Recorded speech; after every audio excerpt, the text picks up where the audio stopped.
I'm Rev Greg Martin from the Miami Valley Unitarian Universalist Fellowship.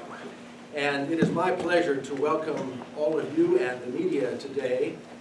Back in December, Crystal Walker convened a group from the interfaith community all around the larger Dayton Metropolitan area to come together because we were feeling a strong need to support especially the Muslim community at this time. The rising rhetoric and much of the actions of people around the country were of great concern.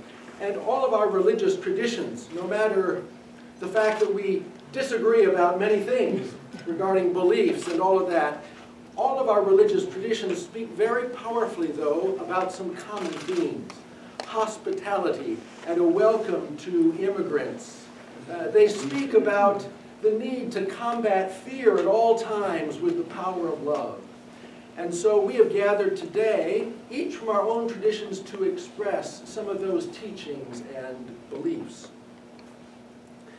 In the Unitarian Universalist tradition, we believe in a set of principles, not a set of beliefs. And those principles are about the inherent worth and dignity of every person. They're about seeking justice and equity and compassion in human relationships. It's about the free and responsible search for truth and meaning in our lives, and about the need for each person to seek their own spiritual path. And so we believe very strongly in religious liberty, which is part of what this gathering is about. We came together, all of us, in December, and we've been meeting for a while. But we finally settled on a name that today we would talk about expanding our hearts. It's Valentine's weekend. It's a weekend about love. And so we felt it was important for us to express our love for one another, and especially for those from the Muslim community. I just want to say that all of our traditions speak very powerfully, as I said, about hospitality. You see, hospitality always trumps hostility in this world. And so it's very important that we speak as one. I think one of the things that motivated me to be a part of this is I began to hear some stories from some friends of mine whose children had come home from school with great concern for their parents. It was some of those stories. A medical doctor, a very prominent medical doctor in our community, her son came home from school one day and said, "Mom, I am so concerned for you and your safety." When the youth begin to express those kinds of fears, it is time for us to come together and proclaim that we, as a religious community across the board, welcome Islam. This is a land of liberty and justice for all. In the Unitarian Universalist tradition, we have one of our early leaders whose name was John Murray, a part of the Universalist tradition of our faith, who came to these shores as an immigrant himself from Great Britain at the time of the Revolutionary War. And Murray said, "Go out into the highways and the byways. Give the people something of your new vision. You may possess a small light, but uncover it, let it shine, use it in order for it to break into more light and to bring more light for all men and women. Give them hope and courage." And so today, we're about bringing love and hope and courage to all. Our host today is Rabbi Karen here from Temple, Israel, and I invite her now to the podium. Shalom. Shalom. On behalf of Temple Israel and our entire community, I just wanted to say welcome. We are so happy and honored to be able to offer our space for this cause, for this meeting today. You may have noticed when you walked into the building that there is something etched in, it might be cement or stone, something like that on the front of the building. Did anyone see there were Hebrew letters?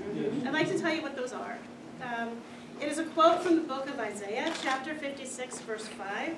It declares, "For my house shall be a house of prayer for all people." How wonderful it is that we together are able to fulfill those words today. It's truly a blessing to have so many faiths represented as we come together and share our traditions for the sake of love, for peace, and compassion. The Jewish people have been involved in the struggles for justice and social change for generations. And today we again lift our voices and we open and expand our hearts. We do this because no less than 36 times are we taught in the Torah, our sacred scripture, that we must welcome, love, and protect the stranger, for we once were strangers in the land of Egypt. We know what it means not to be entirely welcomed into a community. Our tradition teaches us to embrace those who are the most vulnerable among us and to open our arms to those who are disenfranchised. I believe that this, combined with a history of loved ones who have suffered in the past, brings us forward to speak out in the name against prejudice. Our teachings tell us that we have an obligation to fight intolerance, xenophobia, and racism, because we believe that all human beings were created b'tselem Elohim, in the image of the divine, without exceptions. Today, as a community of faith, Temple Israel stands in support of our Muslim brothers and sisters, and I pray that our fellowship may bring love and understanding to our entire community. Aseh shalom b'mromav, huya aseh shalom aleinu. May the one, it's a beautiful sound. May the one who makes peace in the high heavens cause peace to be upon us as well, and may those always, from tears, may there be joy in the future.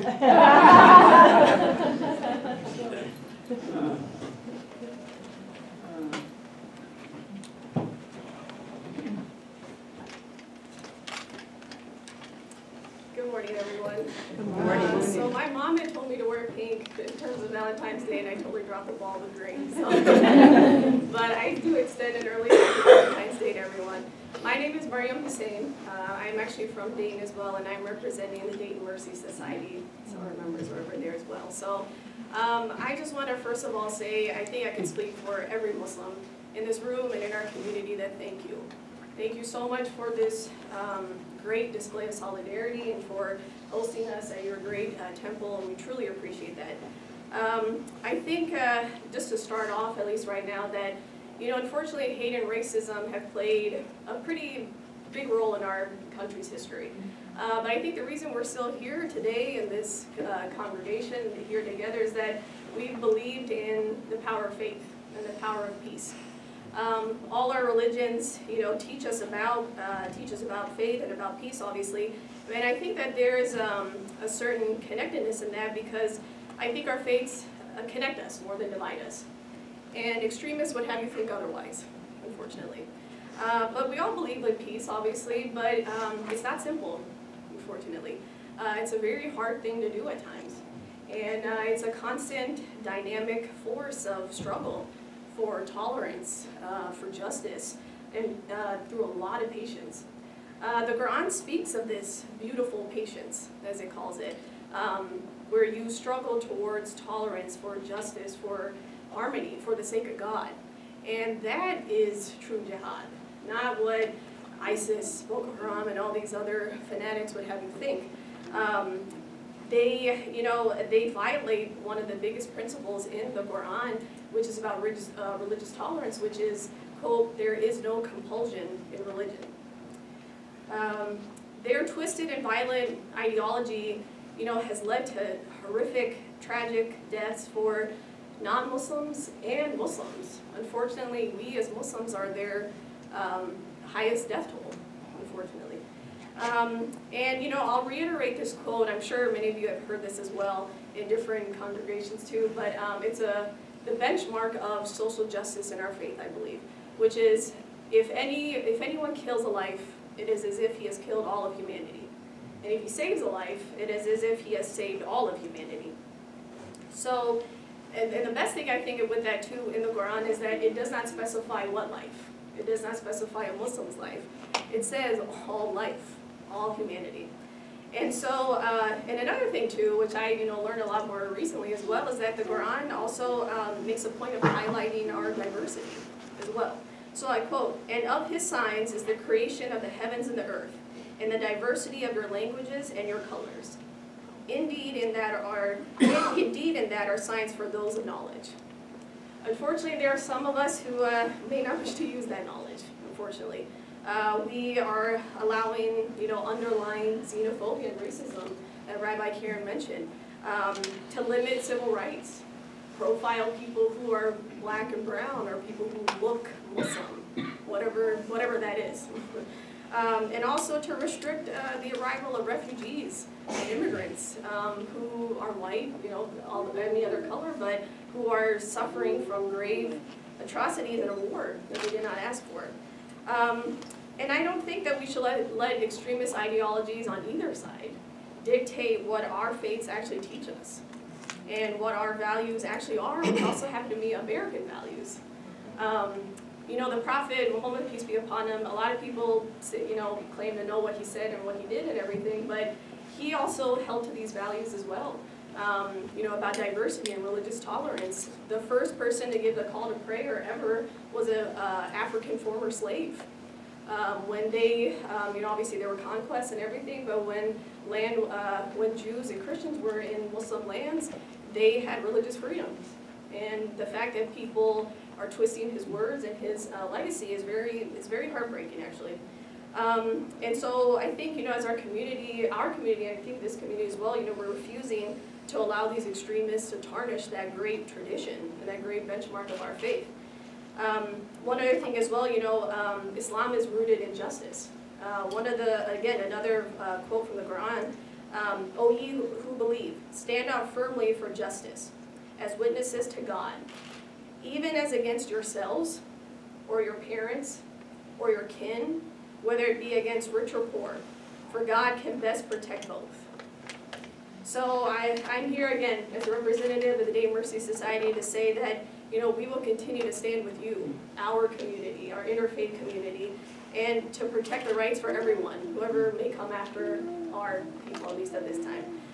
So thank you again for the opportunity to speak, and I just want to say a quick, blessings to our Catholic and Christian friends who are celebrating Lent. This started a couple days ago, so thank you.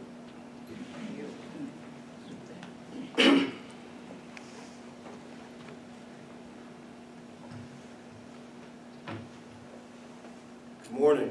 My name is Joshua Ward. I didn't give you a chance to respond. I was just rolling through the motions. Good morning, everyone. Good morning. My name is Joshua Ward, and I have the honor of representing the Omega Baptist Church, where I serve as the assistant pastor.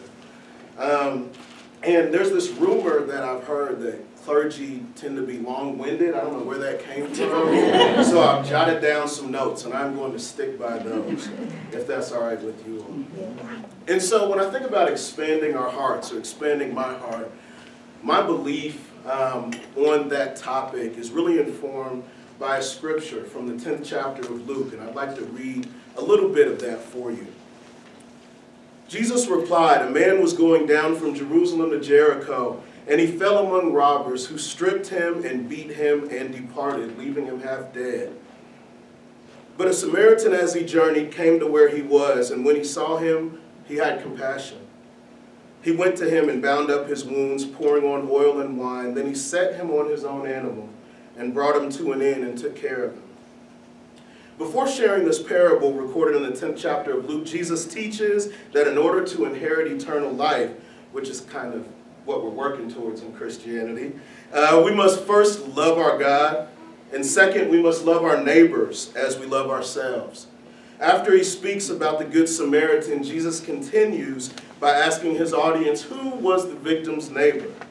The priest, the Levite, or the Samaritan? When they respond that it was the one who showed mercy, he instructs that we are to go and do likewise.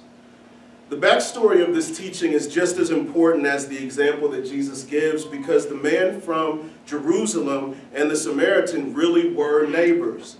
They lived in the same geographic region. They had to travel down the same roads. They may have shopped at the same market, yet they had been taught to fear and hate one another from a young age, because their customs, their language, Skin color, religious rituals, appearance, and history were different. They shared community, but had been taught and conditioned not to expand their hearts to embrace one another. I'm blessed with the opportunity to serve in ministry at Omega, as I mentioned, and I get to extend my ministry through my work daily with the City of Dayton Human Relations Council, where our motto is many people, many voices, one city. There I work on our civil rights team, where we work hard to ensure that no one who lives, works, or gathers in our great city suffers from discrimination just because they're different. And we also house the Welcome Dayton program, which works to create a welcoming and inclusive community for immigrants. The important work of HRC stems from an understanding that we truly are different, but we all form one community. And so we must work not to eliminate our differences, but to respect, appreciate, even celebrate them, because it's that diversity that betters our community. To be honest with you, there are other scriptures that tell us to love one another, to be nice to each other, to welcome the stranger. But I chose this parable because expanding my heart requires much more than refraining from active oppression. It requires a willingness to sacrifice in order to help someone else in need. We must be willing to sacrifice our reputations to speak up for our Muslim neighbors within our own communities when hate speech is going on right in our circles, to destroy misinformed assumptions. We must be willing to sacrifice our pride, to smile and speak to our neighbors, to let them know that we support them when we see them on the street or in the supermarket. And yes, we must sacrifice our own assumptions to open ourselves up to the possibility that our differences don't mean that we have to remain divided. Thank you for your time.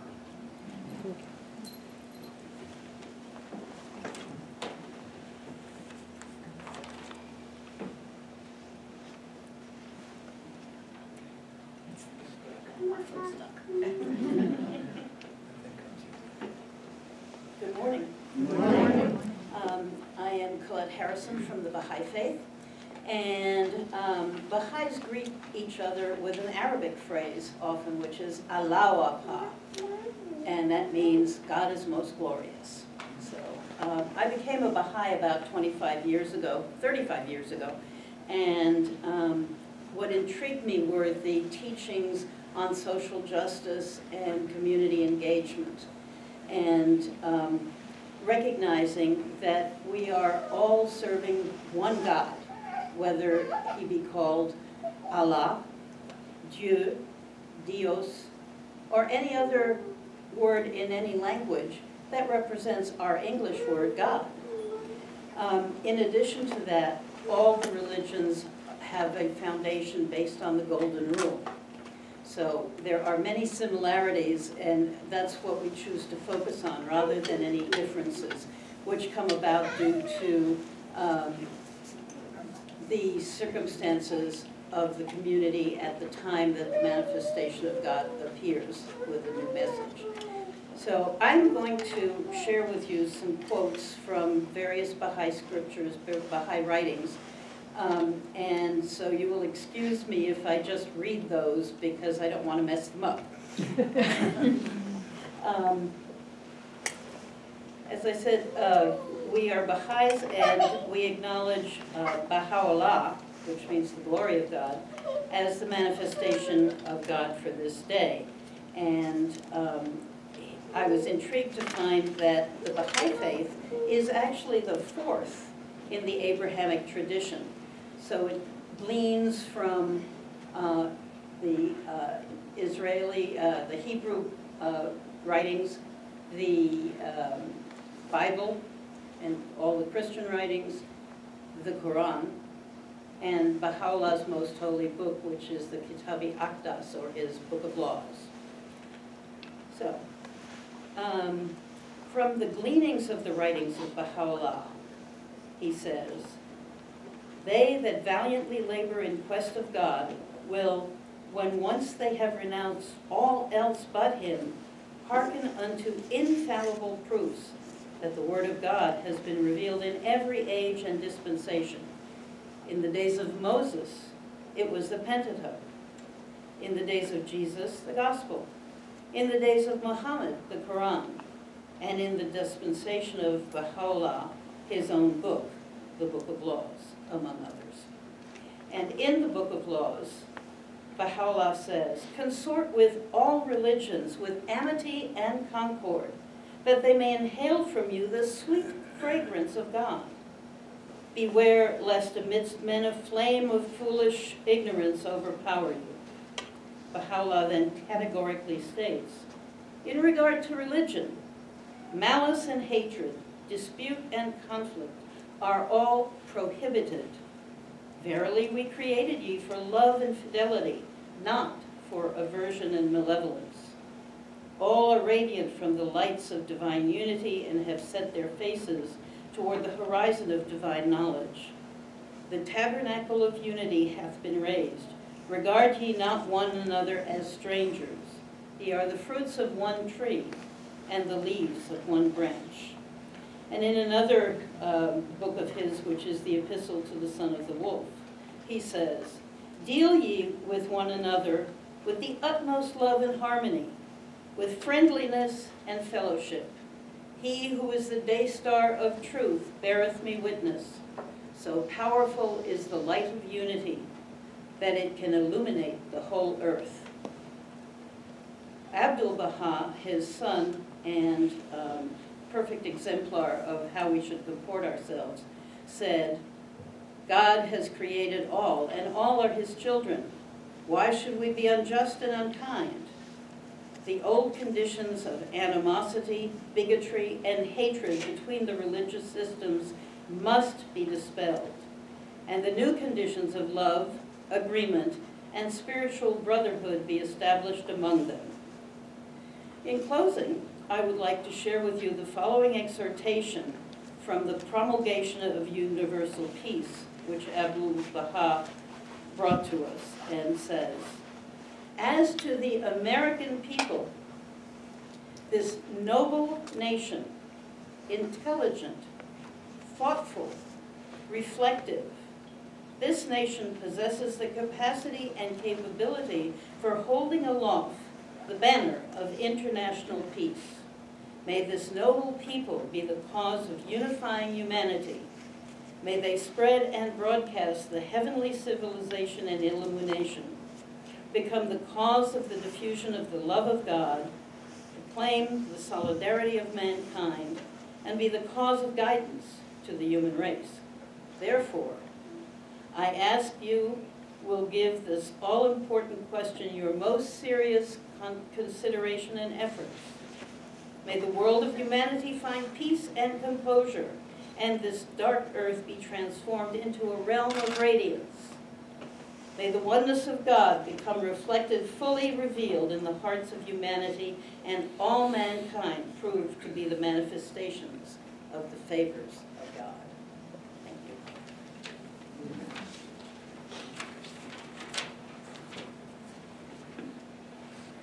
Thank you.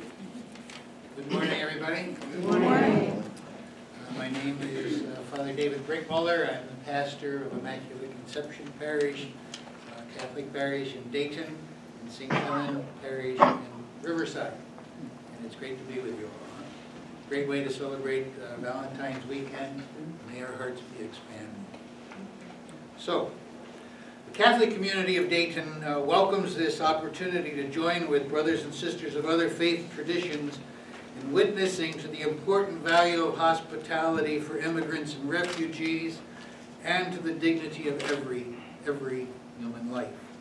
We are grateful for the teachings of Jesus, who said, "Come you who are blessed by my Father, inherit the kingdom prepared for you from the foundation of the world. For I was hungry, you gave me food. I was thirsty, you gave me drink. A stranger, and you welcomed me. Naked, and you clothed me. Ill, and you cared for me. In prison, and you visited me. Whatever you did for one of these least of mine, you did for me."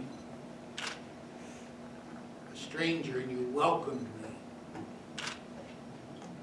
The wonderful urging of our Pope Francis has reinvigorated our commitment to immigrants and to refugees. This is a time of fear in our nation. You all know this, right? Those with a radical and violent interpretation of their Islamic faith and ties to extremism abroad have committed great atrocities. These acts of terrorism occur in concert with a cacophony of other mass shooting and criminal violence and racism already in our local neighborhoods and around the world. We must respond with prayer and support for victims and their families, as well as with strong security. We must not, however, allow those who terrorize to tell us what to think about almost every other Muslim, nor about any community whom they do not represent. The Catholic bishops of the United States recently joined together to make this statement.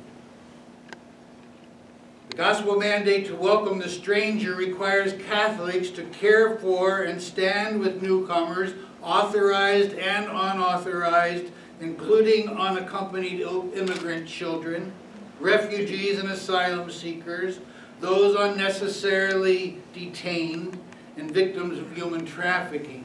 So important, right?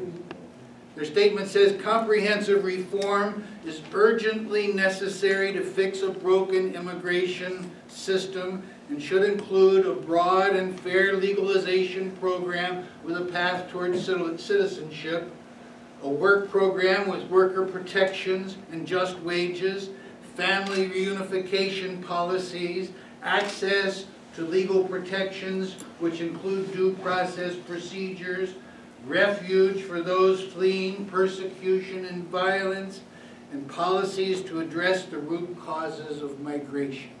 A big order, tremendously important for us all. The Church has also noted that refugees are highly vetted, noting that it takes 18 to 24 months before they are legally permitted to enter the country. Therefore, the Catholic community in Dayton is committed to helping refugees and immigrants of all faiths and from every continent to resettle among us. We will do this through our Catholic social services and other ministries. We stand in solidarity with those of other faith communities who share this commitment. The Archdiocese of Cincinnati cherishes its relations with other faith communities. We are grateful for them. We believe that it is most necessary for all of us to put our faith into action for the sake of others, especially for those in great need.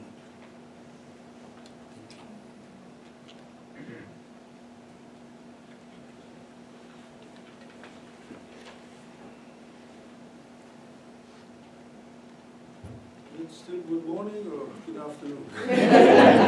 Good morning. My name is Shahin Tadayan and I represent the MTO Shah Mahsudi School of Islamic Sufism. Now one might ask, what is Sufism? Sufism is the reality of religion. Basically, it's a bridge between all religions.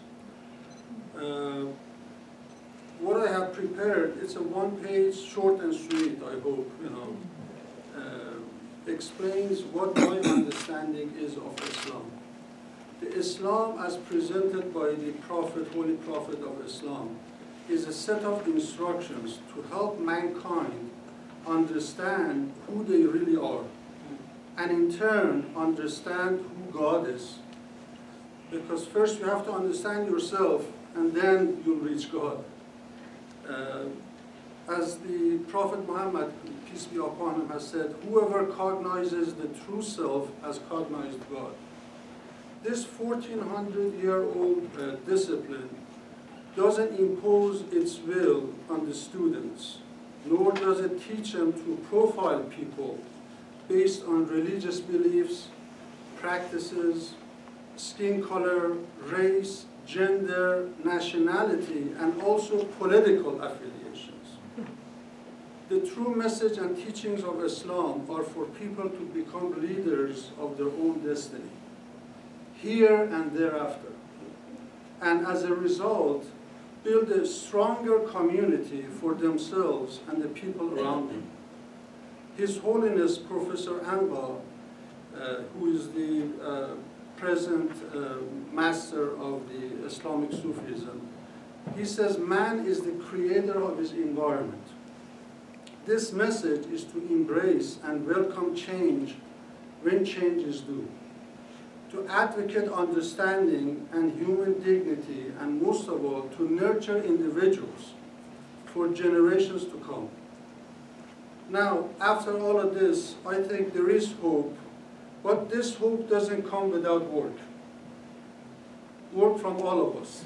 The true message of Islam must be researched and then discovered by every individual to understand what is Islam, because it's the talk of the town. What is the true message of Islam? Is it, do we find it on Fox News or any other news? I mean, or in the papers, or do we have to research it ourselves?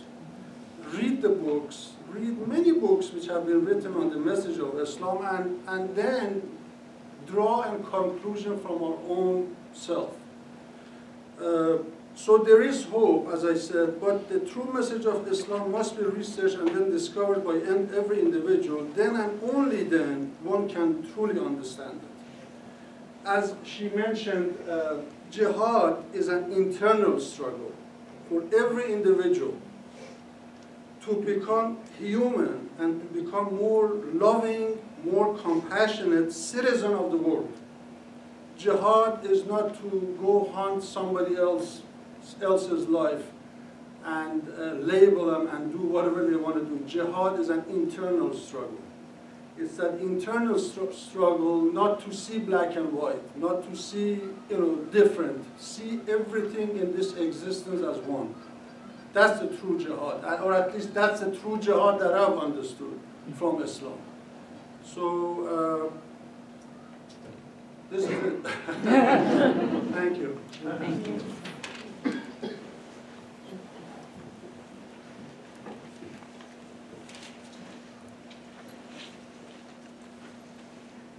Good morning. Good morning. I'm Reverend Crystal Walker, and I am going to touch base on the same passage that Reverend Ward touched on. It was so funny when he brought that up, and I was like, oh, well, I have nothing to say. Martin Luther King said in one of his famous quotes that I choose love. Hate is too great of a burden to bear. And today, this task force and the people of this community choose love. In Luke, the 10th chapter, in the Message version of the Bible, it talks about defining neighbor. What is the neighbor? In Webster's dictionary, it says the neighbor is the person living near you or next door. But in Christianity, and in most of your faiths, the neighbor is the person that you touch. We touch people here, we touch people abroad. We touch everyone. Everyone is our neighbor. And as our neighbor, as it says in Luke, it is our responsibility to conduct peace among them. So I want to talk just a little bit about the attack in September 11, 2001, and all of those Muslims who have been resettled in the United States since then.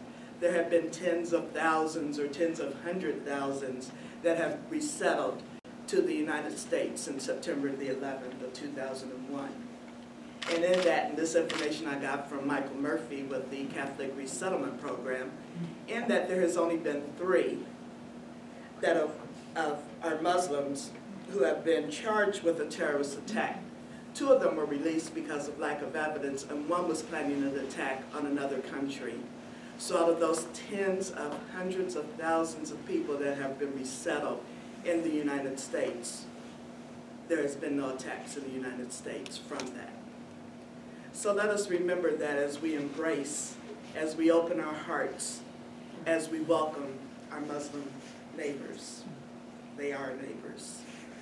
And at this time, we're going to take questions from the press, and we'll take first, because they'll probably have to get out of here soon, and then we'll take questions from anyone in the audience. And we'll let Reverend Greg come back up and come back down.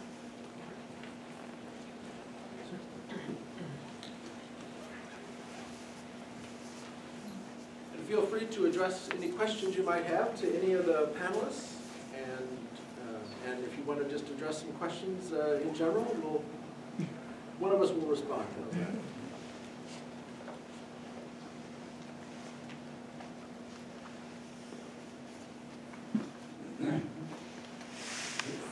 I just wondering where we go from here. What's the next step with this organization to bring more people together? That is a great question. In fact, we've got lots of plans unfolding right now. So, Crystal, would you like to speak to that? I'll talk with one of them. One of the things we're doing and the community is doing, because we've broken up into different committees. And so one of the committees is having an Ask a Muslim sessions around town. And that's Scheherazade back there. So one of the first Ask a Muslim dates will be on February the 21st, 2016 at 1:30 p.m. at Summit Christian Church, 4021 Denlinger. And so you can come with your questions. They've explained about jihad here, but there's lots of other questions. So part of that is to answer those kind of questions. There's also lots of events taking place. I'll let you speak to those. The Father Umar Mosque at 637 Randolph Street in Dayton, Ohio. Do tell. Keep going. Well, actually, we're asking the religious organizations to support a particular purpose that we put out that set to offset the kinds of negative things that ISIS is saying. They're using those negative statements to recruit young people in America and around the world. We have 11-point flyer that we're going to pass out to everybody eventually that asks you to endorse those 11 points that are negative things against Islam, that you will understand what those things are, and that you will be able to stop the negative content that ISIS is saying. So as we do this campaign, it's a national campaign, I'm hoping that you all join us. And again, it's Father Umar Mosque, 637 Randolph Street, here in Dayton, Ohio. Thanks.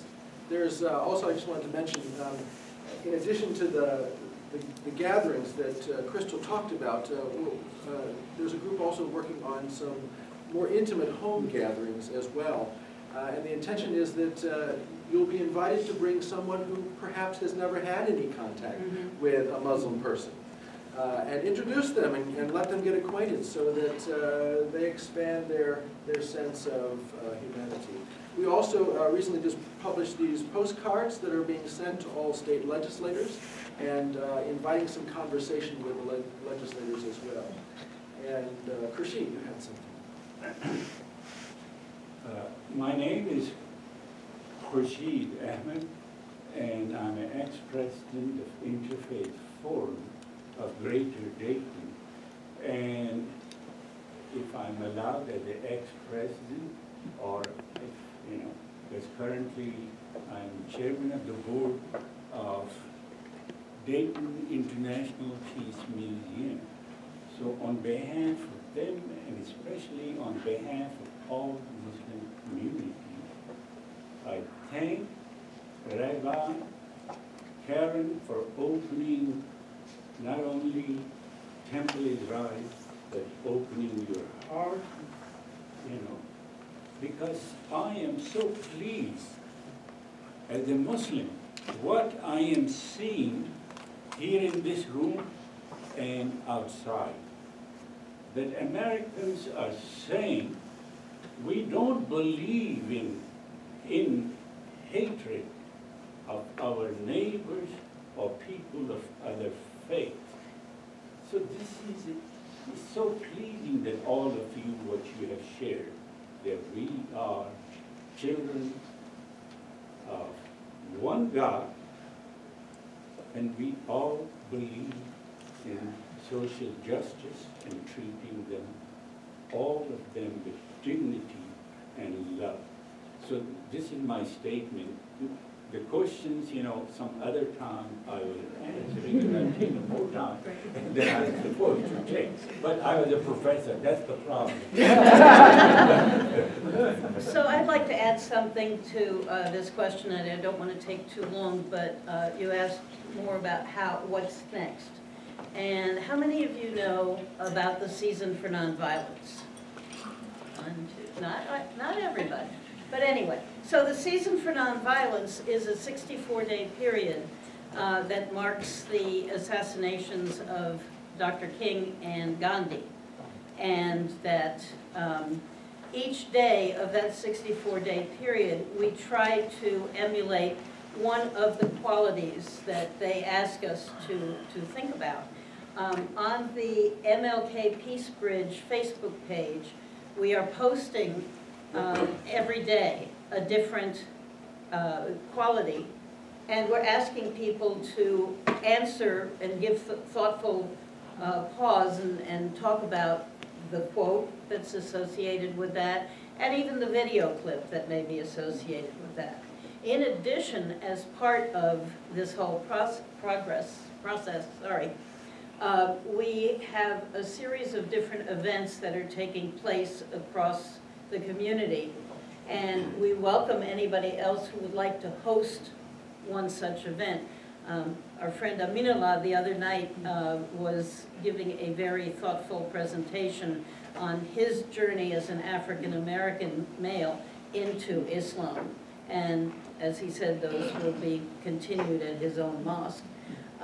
We are planning to have Carmen Culata, who is a professor at Wright State University, do a workshop on implicit bias and how that affects us in ways that we're not even aware of. In addition to that, we will have a concert to close the season for NonViolence on April 3rd. Stay tuned for more information, but if you are a singer or know singers, please have them come and talk to me. And lastly, as the final thing of this season for NonViolence, will be a panel discussion on the different avenues of activism that we can all undertake in this community to make it a better place for all of us to live. And that prepares us for Peace Bridge, which happens on May 7th, and we continue the process year-round. So there are many things that we can all do. It's just a question of reaching out and finding out where they take place. Yes. We did a conference, a couple of, I didn't do the conference, but it was held at Wright State with Dr. Hussein. And my question, and Professor Randall pointed out that it's Muslims this time, but before it was the Catholics, you know, and so this is like an excellent press conference, but I'm wondering, is there a move to continue this, to make a tour? Because I think there's a lot of ignorance, not just of Islam, but like Professor Randall said, it's Islam now, but it may be Baha'i tomorrow, you know. So, and then you spoke, and one of the things that they all have in common, you know, is to do unto others as you would have them do unto you. And so I was wondering if that's something. And then to Reverend Crystal, is this going to be something that is also brought to churches in the black community? Because there's a lot of ignorance as far as Islam. It is, and I'm going to let Shahrazad answer that. Well, Assalamu alaikum, everybody. That's how we greet everybody. Peace be upon all of you.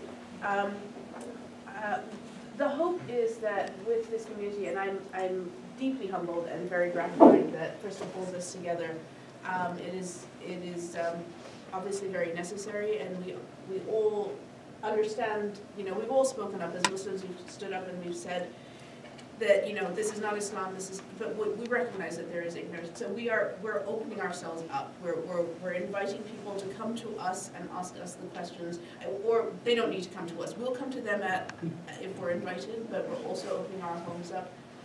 We're trying to do this in a gradual manner. We're trying to recruit more people within our community to go out and do these things. So yes, please stand by. We'll have more information as it comes up. This is just the start. Obviously, there is a great deal of the fear of the unknown, and we recognize that we are not the only community. We are one in a long series. We're hoping that we can dispel those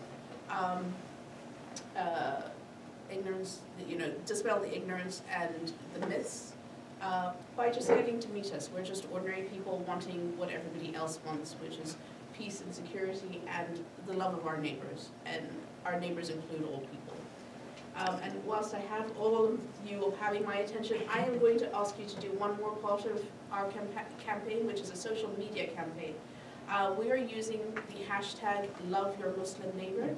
So if those of you on Facebook, if you could please check in to the Temple Israel and use that hashtag. We're also using the hashtag Dayton Stands with Muslims.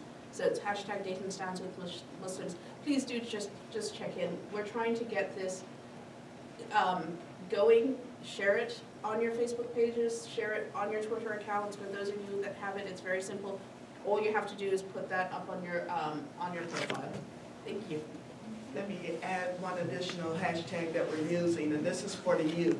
Youth love to take selfies, so for the youth, if they can take a selfie with a Muslim friend, and it will be hashtag my Muslim friend.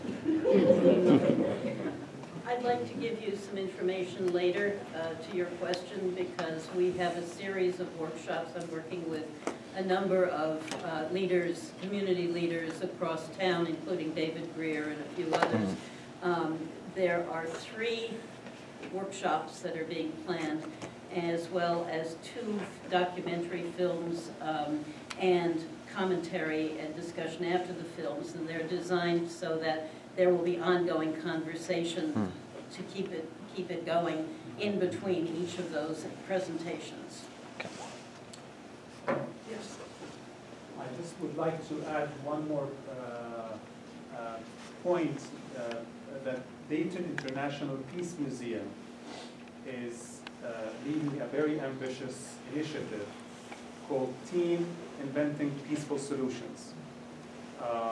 It's meant to try to train and equip teenagers from the age of 12 to 18 with the skills and the knowledge that they need to be able to wage peace, basically, to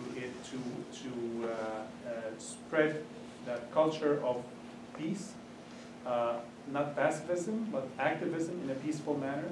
And we feel that engaging the youth is quite crucial at this time, because for youth in the Muslim community, they are the most vulnerable, but also youth in general in the area need to be able to learn how to coexist with each other in a peaceful way, not necessarily trying to become exactly the same, but celebrate their differences and be able to build on the differences and use it as a complementing thing to help them become better. Well, I'd like to thank our panelists today, and I'd like to thank all of you for being present and coming out, and happy Valentine's Day.